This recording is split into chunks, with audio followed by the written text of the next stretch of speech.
3700 హుజూరాబాద్ ఎన్నికల్లో ఓట్లు వచ్చినప్పుడు పని అయిపోయింది, రేవంత్ రెడ్డి పడిపోయిండు, కాంగ్రెస్ ఇంకా లేవదు అని చెప్పి కొంతమంది సునకానందంతో సంతోషపడ్డారు.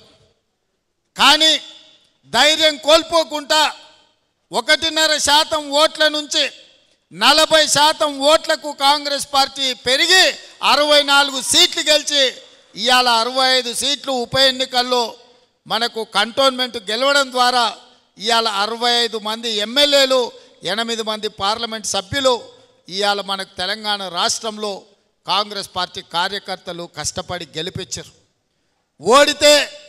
ఓడినప్పుడు కుంగిపోవడము, గెలిచినప్పుడు ఉప్పొంగిపోవడం కాదు, ఎప్పుడైనా నిబద్ధతతోని కార్యకర్తలు అండగా నిలబడితే తప్పకుండా విజయం సాధించవచ్చు అని చెప్పి నిరూపించడం ఇవాళ. అందుకే ఈ ప్రభుత్వం ఏర్పడ్డది. అందుకే మిత్రులారా, మీరందరినీ నిన్న మొన్న చూస్తున్నాం, కొంతమంది మాటలు బీఆర్ఎస్ వాళ్ళు అంటున్నారు, అయ్యో ఇంత అన్యాయం ఉంటుందా, మేమేం ఇంటలేదు ఈ ప్రభుత్వం అని.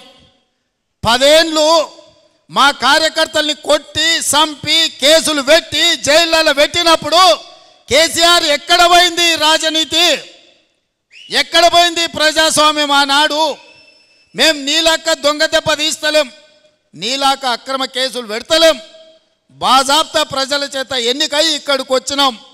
6 నెలలనే అంత అయిపోయినట్టు కేసీఆర్ ఏదేదో మాట్లాడుతుండు, ముందుంది ముసళ్ళ పండుగ అని చెప్పి నేను ఈ చెప్పదలుచుకున్నా. ఇవాళ ఆ ఎమ్మెల్యే పోయిండను, ఈ ఎమ్మెల్సీ మారిండను కేసీఆర్ సన్నాయి నొక్కులు నొక్కుతున్నాడు. మరి ఇన్నాళ్ళు ఎక్కడ పోయినావు నాయన? మా ఎమ్మెల్యేలను గుంజుకున్నప్పుడు మా కార్యకర్తలు కష్టపడి గెలిపించి అసెంబ్లీకి పంపిస్తే అక్కడి నుంచి అక్కడనే గద్దలాక దండకపోయినప్పుడు ఈ దుఃఖం కనిపించలేదా? ఇవాళ ఎందుకు వచ్చింది? ఎన్నికైనా నెల తిరగక ముందే ఈ ప్రభుత్వాన్ని పడగొడతాం, ఈ ప్రభుత్వం పడిపోద్ది అని చెప్పి బీజేపీ వాళ్ళు బీఆర్ఎస్ వాళ్ళు ఒక్కటై కుమ్ముక్కై మన ప్రభుత్వాన్ని పడగొట్టాలని చూసిరు. ఈ ప్రభుత్వం ఉండనే ఉండదు, 3 నెలలు కూడా ఉండనీయమని చెప్పి బీజేపీ వాళ్ళు బీఆర్ఎస్ వాళ్ళు మాట్లాడలేదా? ఇవాళ అక్కడి నుంచి ఈ భూమి మీద బీఆర్ఎస్ఏ ఉండదు, పాతాళానికి పోయిందనే పరిస్థితి వచ్చింది. కాంగ్రెస్ పార్టీ కార్యకర్తలతో పెట్టుకుంటే నీ పార్టీకి పుట్టగతులు ఉండవని నేను ఆయల్లో చెప్పిన.